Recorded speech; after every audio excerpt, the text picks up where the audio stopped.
발레리노의 꿈을 가진 빌리는 1980년대 영국 북부 탄광촌 시골 마을에 살았습니다. 춤에 천부적인 재능을 가지고 있었던 빌리의 꿈은 댄서였죠. 하지만 광부인 아버지는 그를 런던의 유명 발레 학교에 보낼 돈이 없었습니다. 그때나 지금이나 영국이나 한국이나 발레 같은 예능을 제대로 배우기 위해서는 대도시로 가야 한다는 이야기가 틀리진 않는 것 같습니다. 안녕하세요. 시사팩토리 100.3 부속 시사연구소의 김성광 프로듀서입니다. 앞서 전한 내용은 영국 영화 빌리 엘리어트의 한 장면인데요. 서울과 울산 사이에는 일자리 격차, 집값 격차, 그리고 각종 인프라 격차가 있다고 말하죠. 특히 자녀 교육이 중요한 가정의 경우 서울, 강남 교육 인프라에 대한 관심을 가질 수밖에 없을 텐데요. 이런 내용을 다룬 탈서울 지망생입니다 라는 책 한 권이 새로 나왔습니다. 이 책을 쓴 작가는 지방 출신 서울 거주 김미향 한겨레신문 기자입니다. 오늘 이 책 내용을 바탕으로 저자와 인터뷰를 하면서 울산에 사는 저와 청취자 여러분의 서울 안과 밖의 삶에 대해 이야기 나눠보려 합니다. 마침 6.1 지방선거가 얼마 남지 않은 시점에서 이번 인터뷰가 시사하는 바는 크다고 생각합니다. 7년째 탈울산 행렬이 계속되는 이곳에서 탈서울 지망생에게 특별한 소구점을 가질 수 있다면 어떨까요?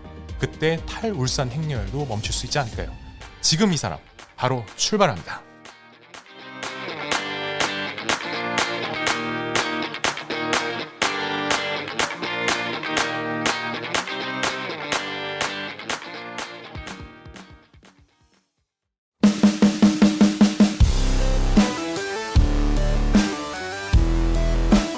지금 이 사람.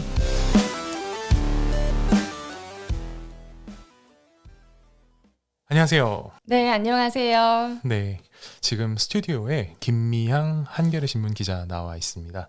좀 소개 좀 간략하게 좀 부탁드립니다. 네, 저는 최근에 탈서울 지망생이라는 책을 낸 한겨레 신문 기자이고요.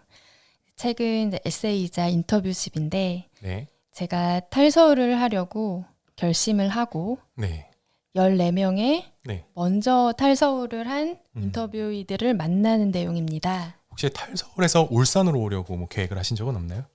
사실 정말 울산도 매력적인 도시라고 생각해서 네. 탈서울을 해서 울산으로 간 분을 섭외하려고 되게 노력을 했었어요. 아, 그랬구나. 네, 사실 근데 불발되면서 책에 울산 내용을 담지 못해서 네, 너무 아쉬워서 오늘 이 자리에 나오게 되었습니다. 그랬군요. 울산 어떤 부분이 그렇게 매력적이던가요? 저는 탈서울 하면 사실상 일을 내려놓고 가야 되잖아요. 그죠? 네. 그런데 울산은 대도시이고 네. 여전히 많은 일자리가 남아있고 그리고 소위 사람들이 선호하는 대기업도 있고 예. 제조업의 중심이고 산업의 중심이고 음. 해서 내가 봉급 생활자의 지위를 유지하면서도 네. 내려가서 탈서울에서 살 수 있는 그런 도시라고 생각이 됐어요. 아, 그랬군요. 네. 그 작가라고 불러야 됩니까? 아니면 기자라고 불러야 됩니까? 사실 저는 김 직장인이라고 불러주시면 제일 좋겠습니다. 김 직장인. 네. 제 3의 정체성이군요. 기자, 작가, 직장인. 네. 네. 사실 제가 이 책을 쓸 때 나는 기자다 또는 나는 작가다 이런 정체성이 아니라 네. 나는 일정한 월급을 받는 30대 직장인이다. 이런 정체성으로 썼습니다. 아, 그랬군요. 네. 그러면 이제 다시 책 이야기로 본격적으로 들어가서 탈서울 지망생입니다. 이 책을 쓴 이유가 뭔가요? 사실 제가 서울에서 살기가 너무 고단하다고 생각을 했어요. 네. 네, 그 생각을 한 지가 꽤 되었는데 한 3년 전부터 네. 사실 내가 다른 지역에서 살면 이렇게까지 고단하진 않을 텐데 왜 여기에서 이렇게까지 버티는 삶을 살고 있을까? 네. 이런 생각을 하면서 탈서울을 해야겠다 이렇게 결심을 하고 차근차근 준비를 하기 시작했습니다. 그러면 다시 탈서울 지망생이 된 이유 조금 더 자세하게 이야기해 주실 수 있나요? 네, 사실 탈서울 한다 하면은 네. 뭐 귀농을 하려는 거냐, 네. 뭐 농촌에 가려는 거냐 이렇게 생각하실 수 있겠지만 네. 나는 서울이 아닌 도시에서 살고 싶다. 서울이 아닌 도시도 충분히 매력적이고 잘 살 수 있을 것 같다. 그런 생각을 했어요. 네. 사실 그런 생각을 한 이유는 경제적인 이유가 제일 큰 것 같아요. 뭐 주거나 소득 이런 얘기를 빼고 네. 나는 아름다운 자연을 누리기 위해서 네. 대도시를 떠난다. 네. 이러면 너무 추상적이잖아요. 울산에서는 네. 울산이 도농복합 공간이기 때문에 울산에는 그 영남 알프스가 있고 네. 그리고 동쪽에는 공단이 있고 굉장히 네. 예, 도농복합적인 특성을 가지고 있어서 가능할 것 같은데요. 사실 제가 울산이 탈서울해서 네. 내려가기 제일 좋은 도시로 생각하는 것도 그런 점이에요. 그래서 그 지역 안에서 네네. 산과 강이 있으면서도 네. 일자리가 있고 네. 도심이 있고 네. 도시 인프라가 있고 네. 모든 그 산업 구조도 다 갖추고 있죠. 갖추고 네. 있고. 네. 그래서 사실 울산이라면 저는 네. 제가 탈서울할 도시의 후보 중에 하나로 올릴 수 있을 것 같습니다. 네. 뭐 계속해서 이야기해 주신다면요. 네. 그래서 그러니까 나는 어쩌다 탈서울 지망생이 됐을까 이런 질문을 받을 때 사실 저의 경제 상황을 다 공개할 수밖에 없었는데요. 네. 사실 이 책에 나오듯이 저는 우리나라 30대 여성 근로자의 평균 소득을 받고 있거든요. 그래서 보통의 월급쟁이로 서울에 산다는 거는 어떤 모양새일까라는 네. 거를 책에 잘 담으려고 노력을 했어요. 비용이 많이 드는데 삶의 질은 낮은 그런 상황을 견디는 삶이 서울에서의 삶이 아닐까 이런 생각을 합니다. 그 집값과 근로욕은 정확히 반비례해야 한다. 이렇게 소제목이 이 김직장인의 이야기를 바탕으로 하고 있는 것 같아요. 그 당시 서울에서 급여 높은 직장으로 이직할 생각은 안 해봤어요? 네, 사실 굉장히 민감한 질문인데요. 물론 해봤습니다. 네. 그러셨군요. 대부분의 직장인이 그런 생각을 하죠. 네. 그런데 저는 무엇보다도 제가 기자다 보니까 네. 아무래도 사회 전체의 구조를 생각하게 되는 것 같아요. 네. 개인이 노력을 해서 해결할 수 있는 구조가 아니다. 뭐 지금은 뭐 이런 우스갯소리로 이런 말을 많이 하죠. 뭐 상속이나 증여가 아니라 뭐 운전한 노동소득으로는 주거를 해결할 수 없다. 그렇죠. 네, 뭐 엄마가 1억 였다 1억 하고 주진 않잖아요, 갑자기. 1억으로도 집 사긴 어렵죠. 그렇죠. 네. 5억, 뭐 10억 이렇게 였다 가져라 할 수가 없잖아요. 네, 맞습니다. 네, 평범한 급여 생활자가 서울에서 살 때 네. 자기의 노동 소득으로 주거를 향상하기가 매우 어려운 사회 구조 이걸 주목해보자 생각했습니다. 네. 그러면 정말 탈서울을 하면 좋을까요? 사실 저도 확신이 없어서 네. 그래서 이 책에 취재를 시작을 한 거거든요. 네. 그래서 다양한 인터뷰이들을 만나서 먼저 탈서울을 결심하고 실행한 사람들을 만나서 그들의 경험담을 들여보자. 네. 그 사람들은 얼마나 만족하고 얼마나 아쉬워하는지, 네. 어떤 부분을 만족하고 어떤 부분을 아쉬워하는지 이런 것들을 듣고 내 결심을 구체화해보자 이런 생각을 했죠. 그 책에서 내용을 보면 그 대도시에서 손바닥만한 방에서 살기 아니면 외진 섬에서 살기 이렇게 냉탕과 열탕 사이 비교를 하고 있었어요. 이 선택하기 참 어려운 질문일 수 있는데 뭐 이런 선택을 하는 과정 아닌가요? 네, 그렇습니다. 그러니까 사실상 서울에서의 고단한 삶을 내려놓겠다고 했을 때 네. 사실 갈 수 있는 곳이 사회 인프라, 도시 인프라가 거의 없는 농어촌밖에 없고 사실 수도권을 벗어나면 우리나라에서 인프라가 굉장히 취약해지거든요. 그렇죠. 네, 그리고 일에서의 기회 많이 내려놓으시고 내려가시고 그리고 또 거대한 문화 소외감 수도권 또는 서울이 아닐 경우에 네. 내가 중심지에서 멀어진다는 그런 느낌 네. 그런 걸 느낄 수밖에 없는 사회 구조고요. 그래서 어떤 인터뷰 분은 이런 말씀도 하셨어요. 내가 서울에 살지 않으면 2등 시민이 된 것 같다. 이렇게까지도 표현을 하셨어요. 서울공화국이란 얘기가 괜히 나온 건 아닌 것 같고 네. 실제로 뭐 수도권 공화국 가기에는 좀 무리일 정도로 서울의 모든 인프라가 몰려 있는 건 좀 사실인 것 같습니다. 네. 그래서일까요? 그 탈서울을 꿈꾸면서 정작 탈서울은 못하고 서울에서 전북까지 출퇴근했다. 이렇게 책에 밝히고 있습니다. 어땠나요? 그때 사실 네. 굉장히 만족을 했고, 이렇게도 살 수 있구나 생각을 했습니다. 네. 사실 저의 고향집이 전라북도 정읍시인데요. 네네. 정읍시에서 서울까지 KTX로 1시간 30분 정도 걸리는데요.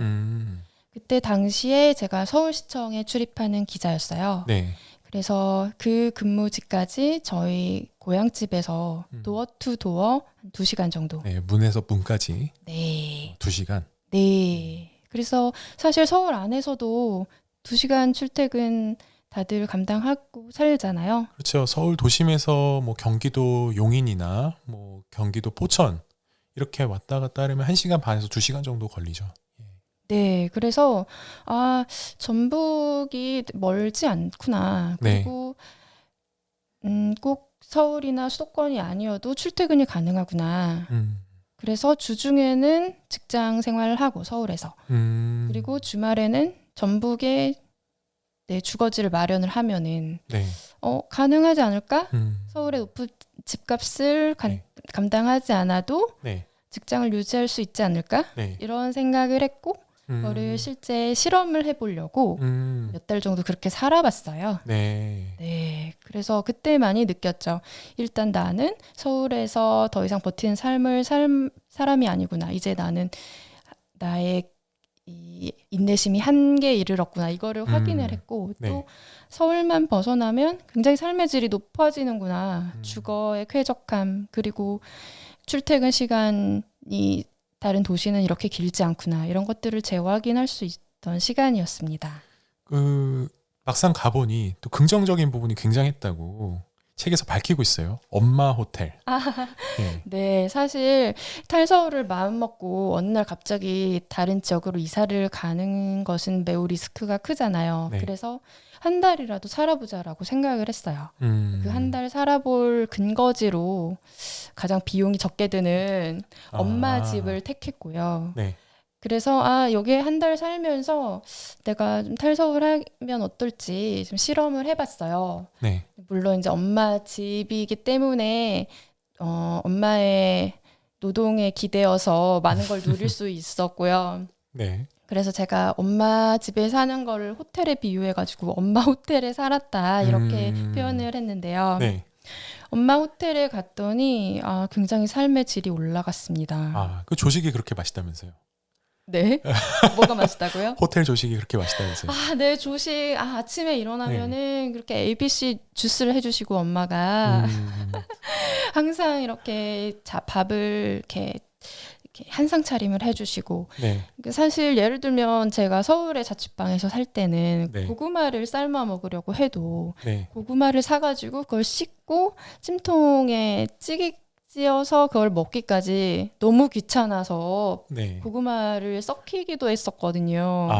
그런데 엄마 집에 가면 일단 집 바로 근처에 로컬 푸드 직매장이라는 데가 있습니다. 네. 거기서 아주 신선한 채소들을 살 수가 있어요. 그 채소를 사다가 그 갖은 양념과 그 엄마의 부엌 인프라에서 아주 넓고 쾌적한 주거 환경에서 네. 삼시세끼를 잘 차려 먹고 그런 쾌적한 삶의 질을 누릴 수가 있었죠.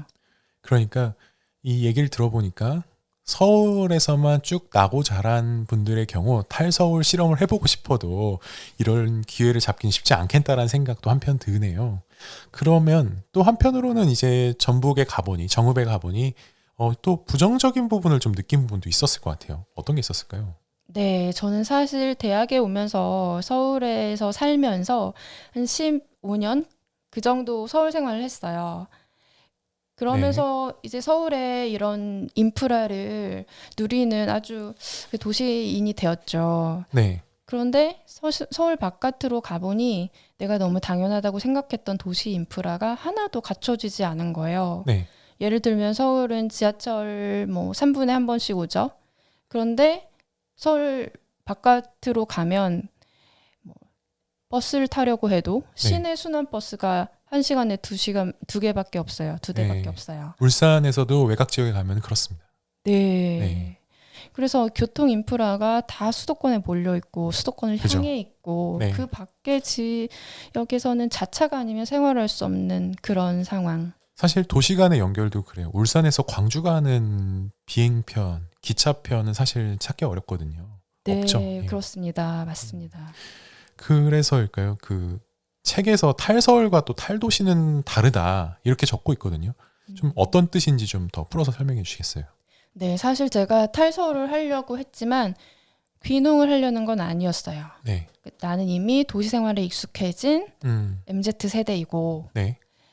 탈서를 한다고 해서 나는 도시를 벗어날 수는 없는 사람이구나. 음. 이런 거를 느꼈거든요. 네. 예를 들면 우리가 많이 알고 있듯이 영화 리틀 포레스트의 김태리 배우 아시죠? 예, 알고 있습니다. 네, 그 영화를 보면은 김태리 배우가 귀농을 해가지고 뭐 논밭에서 배추를 뜯어서 전을 부쳐 먹고 이런 게 많이 나와요. 네. 아, 근데 저는 그런 김태리가 아닌 거예요. 그러니까 뭐 탈서울을 한다고 해서 갑자기 논밭에서 배추를 뜯고 농사를 짓고 그런 생활을 할 수 있는 사람이 아닌 거예요. 도시 네. 생활자인 거예요. 네. 예를 들면은 뭐 커피를 마셔도 이미 스타벅스에 너무 익숙해져 있는 사람이 되어 버렸고 네. 물건을 산다고 해도 그런 대형 마트가 꼭 필요했고 그런 사람이기 때문에 적당한 마트 그리고 뭐 적당한 일자리, 적당한 학교 모든 그런 인프라가 갖춰진 그런 도시에서 살고 싶었어요.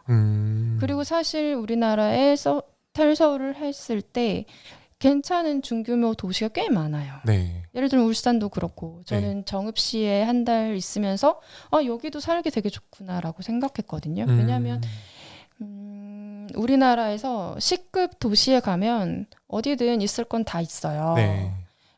그래서 뭐 광역시, 울산 광역시면 더 많은 인프라가 있겠죠. 네. 그래서 저는 탈서울을 하더라도 도시로 하고 싶었습니다. 그랬군요. 그 울산은 도농복합 공간입니다. 네. 이제 보시기에 여기는 좀 도시인가요? 아니면 농촌으로 좀 더 보입니까? 울산은 당연히 행정구역상 명칭으로도 광역시죠. 네. 뭐 인구가 112만 명 정도 되고 네. 인구 100만이 넘는 도시면 굉장히 큰 도시라고 생각이 되고요. 네, 네. 근데 특별히 또 장점이 있다면은 도시 안에 산도 있고 바다도 있고 그렇죠. 강도 있고 네. 그리고 그 안에 산업지구도 있어요. 네. 그래서 이런 모든 걸 갖춘 환경이 굉장히 매력적이라고 생각했습니다. 그 지금 이제 매력에 대해서 울산의 매력에 대해서 얘기해 주셨는데 좀 더 구체적으로 얘기한다면 또 어떤 매력이 있을까요? 제가 울산시 홈페이지에서 네. 2035 울산시 도시 색채계획 보고서라는 거를 찾았어요. 청년 대상. 청년 대상은 아니고 모든 시민 대상. 2035잖아요. 아닌가요? 2035년. 2035년까지.